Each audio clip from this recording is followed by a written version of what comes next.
is the Angel Next Door podcast, where we will talk about all things angel investing, what it is, who does it, how do we find them, what does it mean to invest in an early stage company.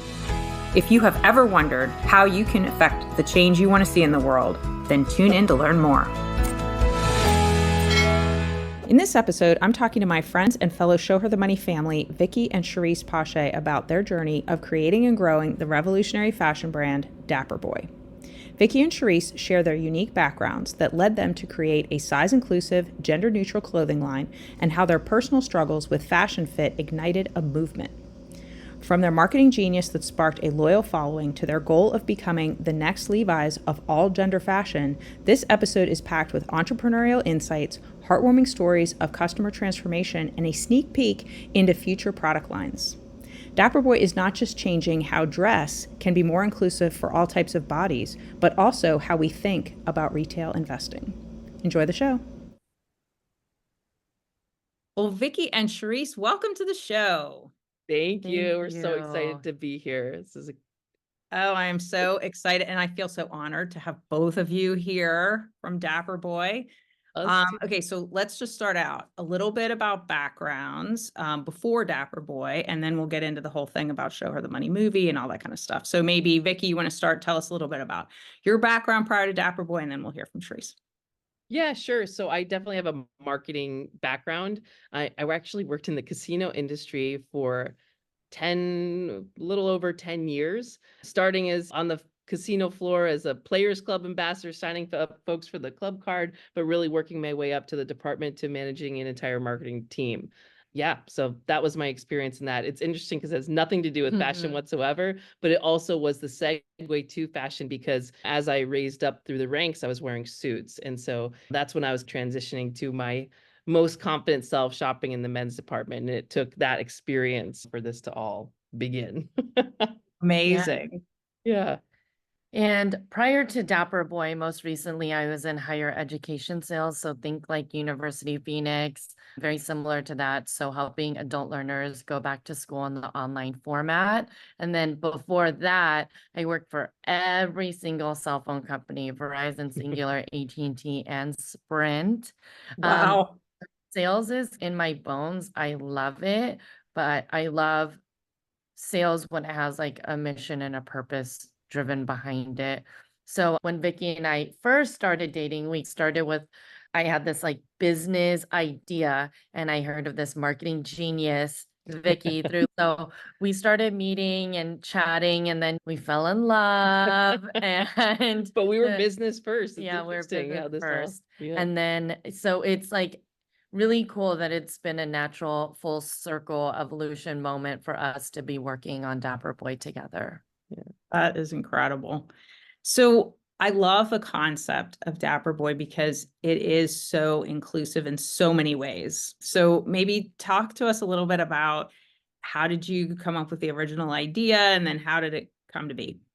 Yeah, so it really started with my own personal struggle shopping in the men's department. When I first tried on men's clothing, I remember specifically it was at Old Navy. And I was so nervous to go over to the men's section. It was like social anxiety. What were people going to think about me? All those things. But when I tried on those first pair of men's jeans, I remember feeling so confident because it was me. It just started this like, all of a sudden I started caring about fashion. Like before that, when I was shopping in the women's department, I hated shopping. It's like something I despised, actually. It was just so uncomfortable. I felt frumpy, unseen, all of those things. And so fast forward a few years later, I had realized that, yes, I love men's fashion. However, those clothes never really fit my body. And I never really thought about it. I just thought I just didn't really belong. And I'm just going to have to accept it. This is what it is. Because if you think about it, you walk into a department store and there's the men's section and the women's section, and they're really just embedded with these societal rules and norms based on your gender. And so like breaking down this whole binary way of thinking has been such an interesting thing to do here. And so when we started the brand, it really was just because I cared so much. And I realized so many of my friends had the same exact problem I did. And I'm like, why don't we just try to solve this problem. And we went to that first pair of jeans. It's jeans. Jeans is that everyday product that so many people wear that have a struggle fitting into a lot of the time. Yeah. So we believe that fashion should be based on style preference and body type and leaving gender out of the equation. But this is a big undertaking. Oh, yeah. Because it is once you start questioning, wait, why do women's jeans not have function like pockets? Right. It's like we were it's just Programmed, normal. yeah. We're programmed. But once you start like really tearing down like this one pair of men's jeans and women's jeans that we literally look at the microscope, like fine tooth comb, we were going through and seeing a lot of differences in the fit, in the function, in the fabric, all those things. And then when we were dating, there was like some like outfits that she'd be wearing. I'm like, oh, that looks a little sloppy. Let me go shopping for her. And I remember shopping and I would pick out all these clothes, take them home, and she would try them on thinking, okay, I'm going to be her stylist from now on, and nothing fit. And it's a privilege for people like me to be able to take clothes off the rack and it fits me, right? And so for someone like Vicky with curves, it like broke my heart being somebody that like really loves fashion to see her like be discouraged every time. And that's crushing, right? You want to present yourself in the most confident way.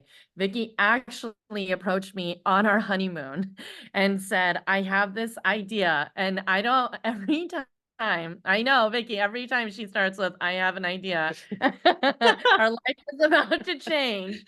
So on our honeymoon, when she said, I had this idea for Dapper Boi, and she talked to me about it. We joke all the time on people's honeymoons. Usually they conceive their first child, and we truly did. Dapper Boi is like our first baby. So when I said, yes, I'm in, I had no idea exactly what I was signing up for, but it's been like such a cool journey to do this together. That is amazing. You have such a fierce following, like the loyalty of your customers, I think is what separates you from, you're not just any type of retail that investors could look at and be like, okay, so it's something else. No, this is really very different. So talk about that type of loyalty that they have. Yeah, it really started with just connecting with folks. And that really, the marketing background really came in clutch because that's what this is about. It's connecting, it's relating to a problem. And so initially it was our videos. And I feel we were before our time when doing these crazy cell phone videos of just like us and our friends, like having the problem of like the chest gap with the button up shirts and it not fitting properly, but making it in this very lighthearted way where you just want to be our friend. But at the same time, it's like a thumb stop where it's just like, you're addressing a big problem here. So we created this following just by, it was just a lot of content. And really, we created FOMO. So what we would do, this is how we had to bootstrap the brand here, is we would put out a video. We literally had 2 samples and we would have our friends wearing these samples. And we'd say, hey, everybody, get in on this campaign for this one color shirt. We have 3 weeks only at intro pricing. And so they knew we had just built this, trained our customers. Went from launching maybe one product every couple of months to every month to every week. It was like that. And so people were just waiting for the next drop. We would sell out within that time frame most times, and people were just waiting for the next product. So that's how we were like building up that FOMO as well as building up their wardrobes. Yeah. I think even more like on the marketing side, I think we were ahead of our time with content creation and doing videos. Like we did them in 2015 and 2016. And when people would see the videos, well, we only had our friends. We didn't have enough money to pay people to be in these videos. So we just had our friends, and people would like almost get like a cult following for a specific model that they saw. This is my body shape. What is Celeste wearing, or what is Vicky wearing? Because I have her body type. So we weren't picking these models that were like super skinny and what you would normally see on these ads for H&M or Express. We were picking our friends that were plus size and having a good time and showing more confidence so people could see themselves in our clothing. And I think that's what we did differently. And it wasn't like a serious problem. We brought a lot of humor to it and made our brand very approachable. I think that's what people really liked. Yeah, and it was constant communication. I feel like our customers feel like we are just no matter how big we get, that we are within reach on personally. And I think that's what's important about also being small business, even thinking big picture here. Our goal is to be the next Levi's of all gender fashion. That's really going to happen here. And I always want our customers to feel like they are just part of us. It's that community. It's the community build. And at the same time, what was happening was, it was really interesting because at first we called ourselves androgynous clothing. But what was happening really was there were people from all walks of life, sizes, gender, diverse people coming to us saying, Vicky, you're solving my problem too.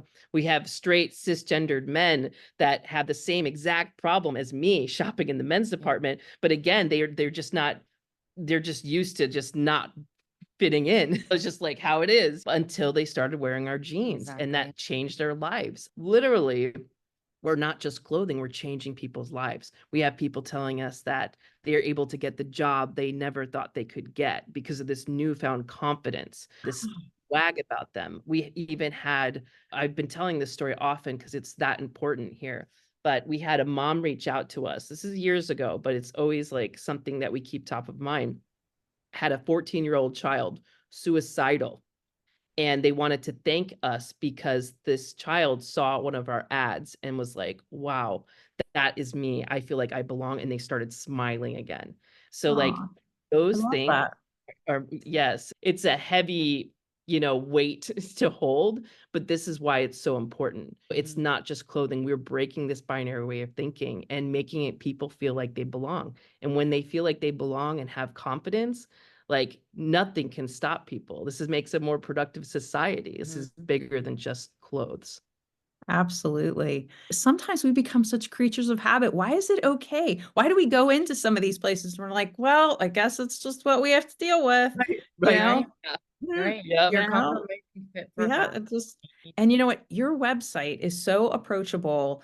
And I just think it's so easy for people to navigate. You have so many different sizes. So it's not like oh, this is only for bigger people or something. No, you have everything. Any sizes too. And everybody is included in that. So from a standpoint of inventory control and things like that, I know in the film, you Show Her the Money, which you guys are a big feature of, you do talk a little bit about how there's some pieces of clothing and certain brands that once you get up into the bigger sizes, like the material changes and all that kind of stuff. So you were super intentional about making sure that didn't happen with Dapper Boi. How do you manage all of the sizes and SKUs and all those kinds of things? Yeah, well, to back it up just a little bit, being size inclusive was so important, especially I'm a plus size person in particular. So for me, it's funny because we did this test even just recently going into a mainstream store. Like I am at the top of the size in men's bottoms. And I'm like typically an XL or 2XL in men's like button up shirts, but I can barely button past my chest. I'll just have to leave it out like it's a style past my stomach. And then for the pants, I have to buy two sizes too big, which is like unflattering, but those sizes aren't even available. So when I go to the plus size men's store, the styles just aren't that awesome or like trendy. Right. And it is like different fabrics, different everything. And the fit is just totally off on the smallest size. And it's still down to my knees. So it's like literally I have nowhere to fit in. So for us, it was so important. And what we did different, which we didn't know because we didn't have a fashion background, is Charisse and I were the base models to create our patterns. And so it was easy for us to grade off of that, like grading the sizes up or down based on our sizes. Where typically, when we heard this from as we were developing this, well, typically the middle ground size is like much smaller. And so it just doesn't grade the right way. You don't, if you're going up, if your starting size is a 30 in the middle or 34 or whatever, grading up, your sleeves will be long. Like all those things are just off. So it does change the pattern in general. And there's obviously like a lot more to this here, but like for us, that's what we learned as like newbies. It was interesting that we were starting like as a base size, like being a plus size person. And that makes so much sense because just because it's a bigger size in certain areas, you don't want the sleeves to be like from here to the wall. You don't want them so incredibly long, they're like dangling off your hand. Yeah. There are like grading rules. Like once you get to a certain size, it doesn't go further, but it does work out that way. And it's just my own personal experience when I shop in a plus size store in general. But Yeah, the yeah, shirts go down to your knees. And we actually did this exercise for Shark Tank to show what the problem was. yeah, And it was interesting that when we started the brand in 2015 and today there's still the same clothes, yeah, nothing it's has still the same. Yeah, changed. nothing's Right, changed. Yeah. right. Right. So how do you manage the inventory then when you have Oh, all these yes. different SKUs? Yeah, so it was really just due to these years. So we started back in Yep. 2015, and it was every single pre-order campaign that we launched, we put in the order after the products were ordered. So we were able to really gauge year after year, okay, we may only need maybe 5 of the smallest size for this batch.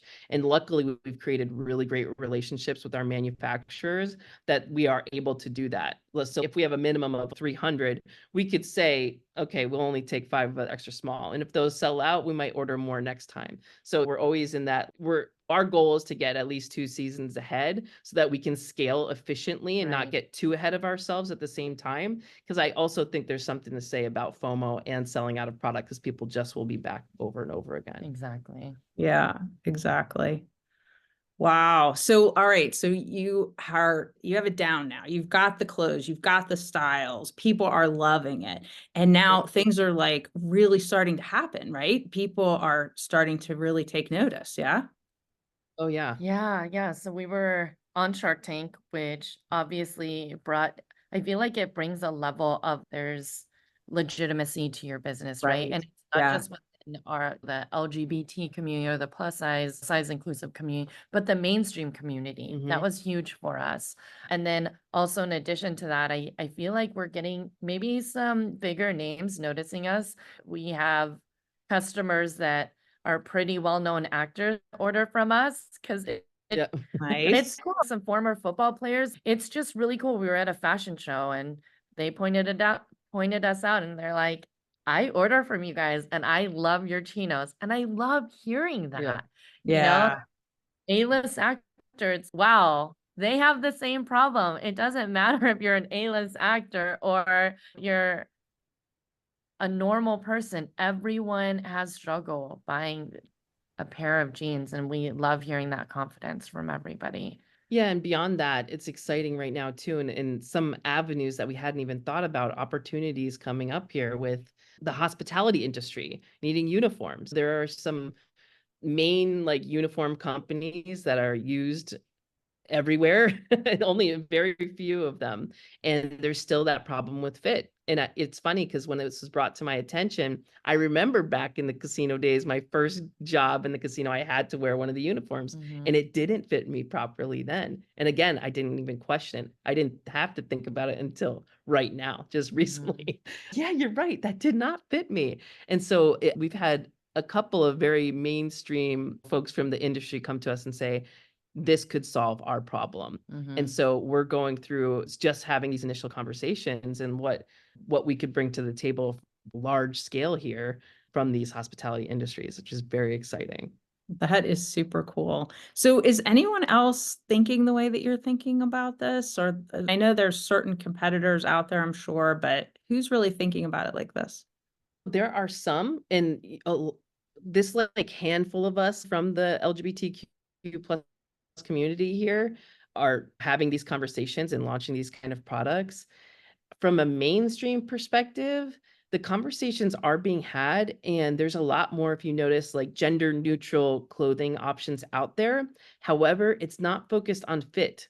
It could be Right. oversized sweatshirts and things like that that are like cool and trendy, and they are, and I love Right. them too. However, the fit is still not there. So I think we're happy to be the pioneers for this. And this is why we're going, luckily right now, we're getting a ton of PR and press and things like that to get us up in mainstream. And Shark Tank was huge for that reason too. So we're trudging through here to be the pioneers for this. And that's why we always say the next Levi's of all gender fashion. And I say Levi's in particular because that is such a staple denim brand that is just lifelong, like long-lived brand. And that's where I see us. And if anyone knows any Levi's folks, let me know because I'd love to have that conversation. Well, I think the thing that we said on Shark Tank, which is like a little bit intimidating. You have 5 sharks and they're sharks staring at you. And we did push back a little bit. Vicky always says lesbian owners, but we're not a lesbian brand. Our brand is not only for the lesbian community or a niche community. We are for everybody because we truly believe when you're so exclusive, you're no longer inclusive. Right. And so we really feel like we want people to look at our brand at first glance and feel like they belong. Yeah. And I think your marketing really states that beautifully, because I don't look at your marketing and think anything but include all people, because you have so many Yeah. different shapes and sizes and gender and color and everything. You're really Yes. trying to make sure that everyone's represented. And I think that just you and all of the different types of body shapes that you have really make a difference so that people can, like you say, see themselves in it. Yes. Yeah. Yeah. Thank you very much. We're working on some other really cool product lines too. Right now, we're focused on everyday wear. So jeans or t-shirts and button ups. It's interesting too, because like our t-shirts are one of our top sellers and it's a simple tee. However, there are some like very big differences between men's and women's Mhm. t-shirts. If I were to go buy a men's t-shirt, it's going to suction to my stomach in all the wrong places, Yeah. even though that's the look I'm going for. But the women's, maybe the sleeves are just like a little too high, or I'm having a scoop neck or something like that. It just doesn't work for me. And Mhm. so we think about with every item of clothing, whether it's function or fit or both. But yeah, just adding that waist measurement. So it's not doing that. Like those Mhm. are such a huge selling product. But as for upcoming stuff, we've launched swimwear in the past. That is a huge hit for us that we will plan to do a hybrid of with like workout apparel as well.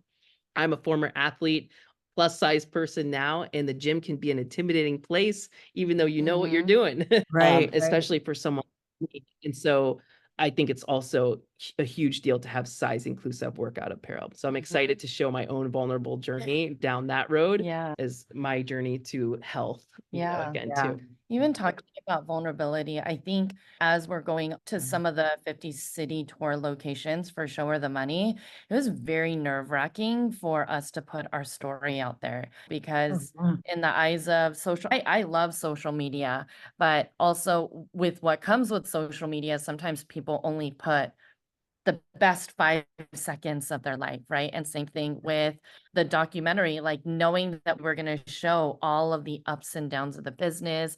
And on Shark Tank, that was very vulnerable. So with Dapper Boi, I feel like with marketing, we were always like very lighthearted. We showed the behind the scenes of the brand, but now we're taking it a step further and showing what with the power of storytelling and really showing what it takes to run a brand.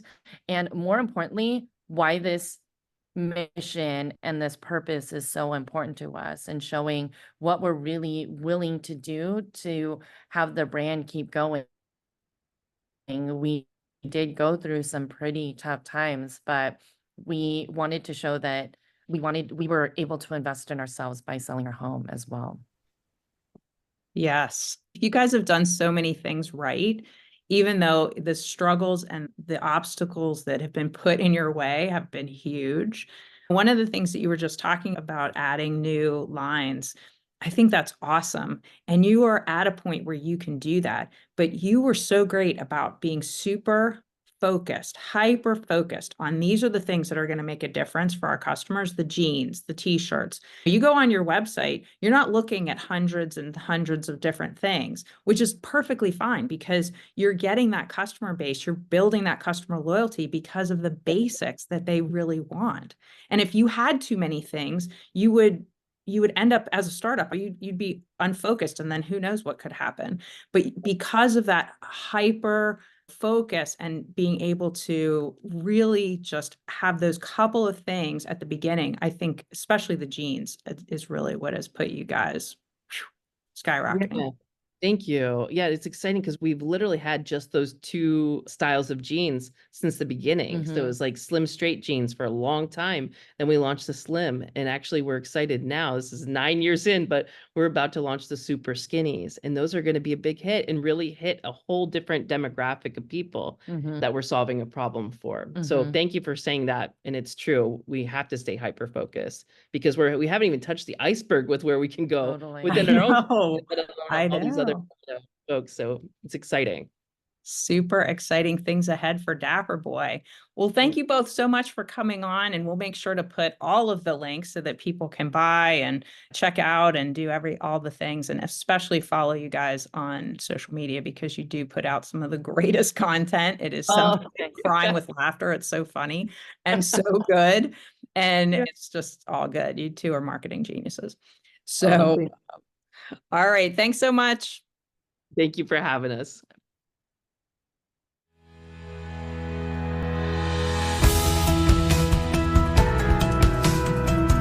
Hey, thanks for listening. To connect with me, visit my website at marciadawood.com. And if you're looking to learn more about investing in the changes that you want to see in the world, sign up for Ann and Bill Payne's ACA Angel University classes.